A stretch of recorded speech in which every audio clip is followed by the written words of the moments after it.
Hello, my name is Madison Kramer, and this is Lab 4, Magnetic Braking. So to start, we have some objectives and then a preview of our results. So the main goal or objective was to record the amount of time it takes a magnet to fall through a conductive tube and then to model the magnetic fields and induced current produced by this interaction. We used online coding software as a way to computationally demonstrate magnetic fields varying over time. And this idea of magnetic fields varying over time is in relation to Faraday's law. Some key results were that there was a discrepancy between the model time and the experimental time, and that the model time was actually longer. It had a longer average time for the magnet to fall through the tube. And then another important thing to note is that we observed Lenz's law within induced current directions. So some key principles, we have Faraday's law and Ohm's law. Both of these are extremely important in calculating the induced current within each ring of a conductive tube. We have the Biot-Savart law, which is a force calculation on each current carrying ring for the falling magnet. Newton's second law, force equals mass time acceleration, and then Lenz's law, which I'll get into more later, but basically the idea that an induced magnetic field in a loop will oppose change in magnetic flux.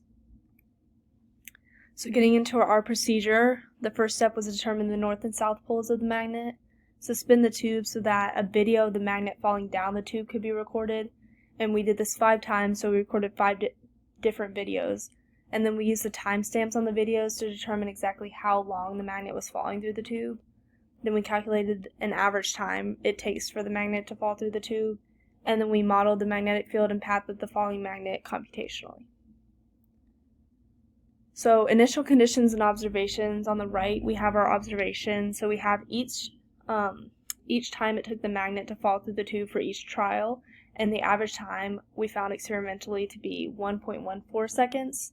Initial conditions just consisted of our tube and magnet measurements. And then the dipole moment magnitude was found actually in Lab 3, so that was a prior calculation. So the first part of the computational model, it's important to observe that in the red box we have the modeling of the conductive tube, and a lot of these are just those measurements that I pulled in before, which are like initial conditions. And then in the black box we have the modeling of the bar magnet.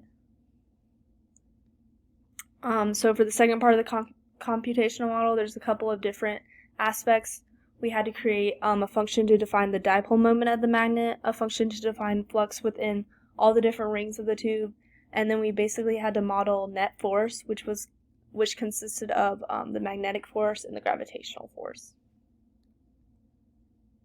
So looking at computational values versus experimental, our model time was longer than our experimental time, with the model time being 2.116 seconds. And I'll kind of get into why these discrepancies could be there when I talk about sources of error. But basically what we produced was this velocity versus time graph showing the velocity of the magnet over time, and then this modeled tube that shows the magnet falling through the tube and different types of current that were induced. So understanding the model, this is where I get into talking about that induced current. You see a blue line and a red line. The blue line is representative of a current flowing counterclockwise, and the red line is representative of a current flowing clockwise. Basically, this gets into the idea of Lenz's law, and that there's different changes in magnetic flux above and below the magnet. So there's going to be different directions of this induced current. And then if we flip the magnet, we would expect these two currents to flip and flow in opposite directions. And understanding the second part of the model, we have our velocity versus time graph.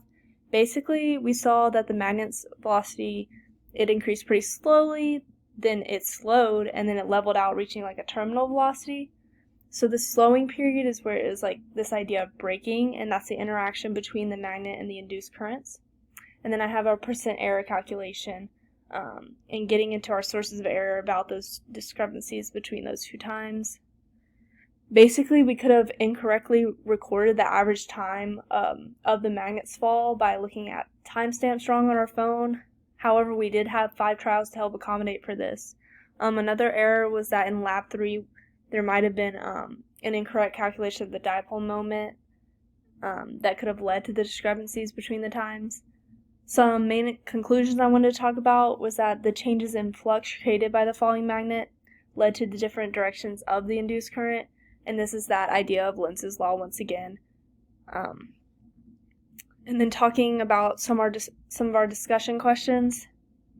If the resistivity of the conductor were reduced as close as possible to 0, then we would see braking force almost equivalent with gravitational force, so the magnet wouldn't fall. And this idea of creation of like an invisible boundary. And if we cut holes or slots into the tube, basically the braking force would decrease so much that we'd see little or no decrease in the magnet's speed. Thank you.